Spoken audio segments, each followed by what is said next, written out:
আপনি যদি বাজরিগার পাখি পালনে নতুন হয়ে থাকেন, এই সবে পাখি কিনে এনেছেন, তাহলে এই ভিডিওটি আপনার জন্য। কারণ আজকের এই ভিডিওতে আপনি জানবেন বাজরিগার পাখি কিনে আনার পর কি করবেন, কিভাবে পাখিকে সুস্থ রাখতে পারবেন, কি খাবার দেবেন, এই সব কিছুর বিস্তারিত বলবো। তো চলুন ভিডিওটি সম্পূর্ণ দেখতে থাকুন। তার আগে আমার এই চ্যানেলে যারা নতুন এসেছেন অতি অবশ্যই একটা সাবস্ক্রাইব করবেন, কারণ আপনাদের একটা সাবস্ক্রাইব আমাকে ভিডিও বানাবার জন্য অনেকটাই মোটিভেট করে। তো চলুন শুরু করি। নাম্বার 1, বাজরিগার পাখি কেনার পর প্রথমেই আপনাকে পাখির জন্য সঠিক মাপের একটা খাঁচা নির্বাচন করতে হবে। একজোড়া বাজরিগার পাখির জন্য খাঁচার সর্বনিম্ন মাপ হলো 18 ইঞ্চি বাই 12 ইঞ্চি। আপনি এই সাইজের খাঁচায় একজোড়া পাখি রাখতে পারেন, আর পাখি এতে খুব ভালো ব্রিডিং করবে। এখানে দেখতে পাচ্ছেন আমার পাখিগুলো এই খাঁচায় ডিম পেড়েছিল, তো তার থেকে আমি এই দুটো বাচ্চা পেয়েছি। নাম্বার 2, বাজরিগার পাখিকে সুস্থ রাখার জন্য সবচেয়ে গুরুত্বপূর্ণ হলো পাখির খাবার।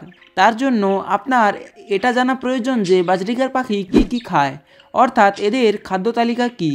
বাজরিগার পাখি মূলত চীনা, ক্রাউন, সূর্যমুখীর বীজ, গুজি তেলের বীজ এসব খেয়ে থাকে।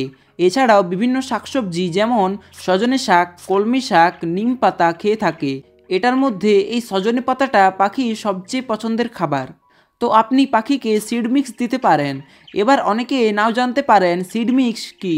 তো আপনাদের উদ্দেশ্যে বলবো, এই যে চীনা, ক্রাউন, সূর্যমুখীর বীজ, গুজি তেলের বীজ এগুলোকে ভালোভাবে মিশিয়ে যে খাবার তৈরি করা হয় সেটাকে মূলত সিড মিক্স বলে। এই সিড মিক্সটা আপনারা কিভাবে তৈরি করবেন এ বিষয়ে চ্যানেলে বিস্তারিত ভিডিও দেওয়া আছে, চাইলে গিয়ে দেখতে পারেন। এই খাবারগুলো ছাড়াও সপ্তাহে 2 থেকে 3 দিন পাখিকে শাক খাওয়াতে হবে। এখানে শাক বলতে আপনারা সজনে পাতাটা খাওয়াতে পারেন, কারণ এটা পাখির প্রচণ্ড প্রিয় খাবার।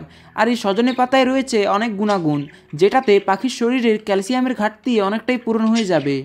আর অতি অবশ্যই পাখির খাঁচায় ক্যাটেল ফিশ বোন দিয়ে রাখতে হবে। এই ক্যাটেল ফিশ বোনটা ক্যালসিয়ামের প্রাকৃতিক উৎস, যেটা পাখির শরীরে ক্যালসিয়ামের ঘাটতি পূরণ করে। তো অতি অবশ্যই এক টুকরো খাঁচার এক কর্নারে ঝুলিয়ে রেখে দেবেন।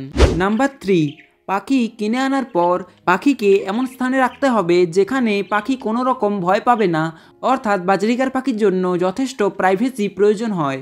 এক্ষেত্রে আপনারা অনেকেই কমেন্ট করেন আমার পাখি ব্রিডিং করছে না, ডিম দিচ্ছে না। তো সেটার কারণও এই প্রাইভেসি।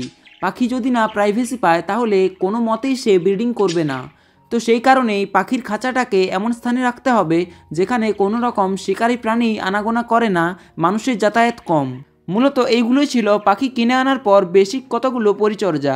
ভিডিওটি ভালো লাগলে প্লিজ একটা লাইক করবেন, আর চ্যানেলে যারা নতুন এসেছেন অতি অবশ্যই একটা সাবস্ক্রাইব করবেন। তো চলুন আপনার শখের পাখিগুলো সুস্থতা কামনা করে আজকে এখানেই বিদায় নিচ্ছি। দেখা হবে অন্য কোনো একটা ভিডিওতে। টাটা।